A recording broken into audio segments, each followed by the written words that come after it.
हर हर महादेव, जय श्री कृष्ण। आज के इस वीडियो में हम मोहिनी एकादशी के महात्म्य के विषय में जानेंगे, साथ ही इसकी पौराणिक कथा को श्रवण करेंगे।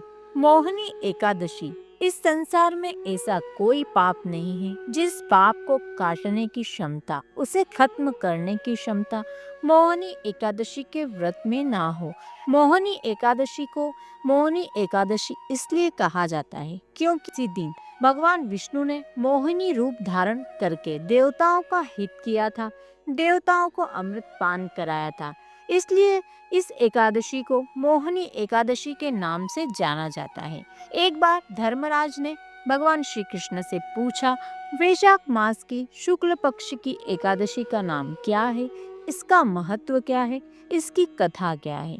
भगवान श्री कृष्ण कहते हैं, हे केशव, यही प्रश्न भगवान श्री राम ने अपने गुरु वशिष्ठ जी से एक बार किया था।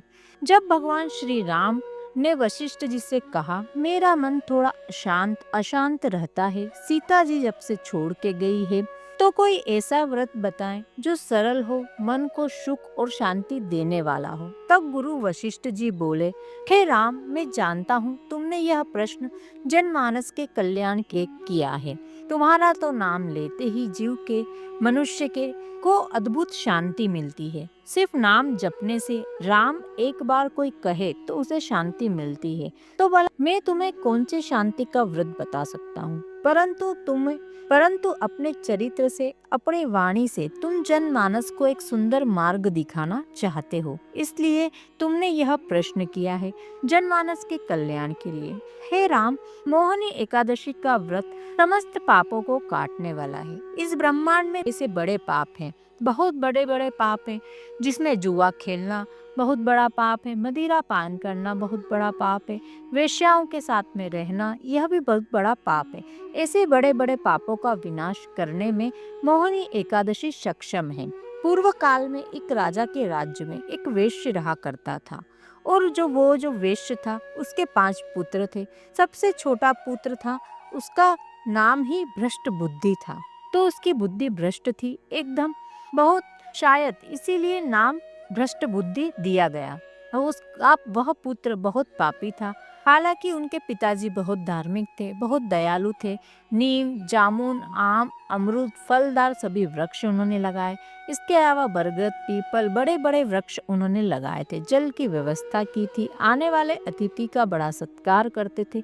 पर कहते हैं ना, प्रारब्ध के कारण कई बार संतान ऐसी मिलती है जिसके कारण आप दुख पाते हो। तो वही संतान उसको एक पुत्र के रूप में मिली। तो उस पुत्र ने सारा उलट पुलट कर दिया। वो मदिरा पान करता था, जुआ खेलता था, बुरे लोगों के संग में घूमता रहता, और उसने सब कुछ नष्ट कर दिया था। पिता ने दुखी होकर घर से निकाल दिया। उसे घर निकालने के बाद वह एक बार चोरी करता हुआ पकड़ा गया और राजा के पास ले गए। राजा ने उसे दंड दिया और जेल में रखा। फिर कुछ समय तक वह राजा के यहाँ जेल में रहा। उसके बाद उसे वहाँ से भगा दिया और बोला कि आज के बाद तू इस नगर में नजर मत आना। अब वो मांस खाने लगा, नगर के बाहर चला गया, जंगल में रहता, जंगल में रहकर वहाँ के जानवरों को मारता और जानवर को मारकर उनका मांस खाता। उसके पाप और बढ़ते गए। एक दिन एक संत स्नान करके आ रहे थे, और वो स्नान करके जब आ रहे थे तो वहीं कहीं मार्ग में वह नशे में धुत पड़ा था, और उन संत के वस्त्रों से जल छिड़क कर उसके शरीर पर जा गिरा, जिससे उसे सद्बुद्धि जागृत हो गई। उनके वस्त्रों के जल से उसमें शुद्धि हो गई और विचारों में शुद्धि हो गई। इसलिए उसने गुरुजी से कहा, हे प्रभु, मैं तो बहुत पापी हूँ, मैं बहुत बड़ा दुष्ट हूँ, मैं क्या करूँ।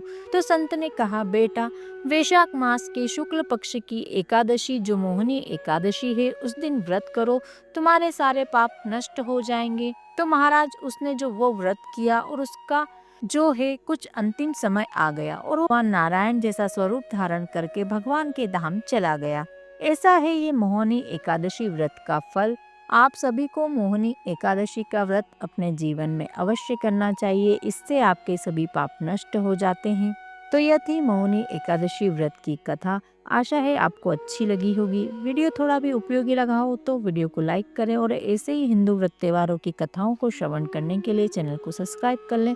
कमेंट में जय श्री कृष्णा लिखना बिल्कुल भी ना भूलें। वीडियो देखने के लिए आपका धन्यवाद। हर हर महादेव। जय श्री कृष्ण।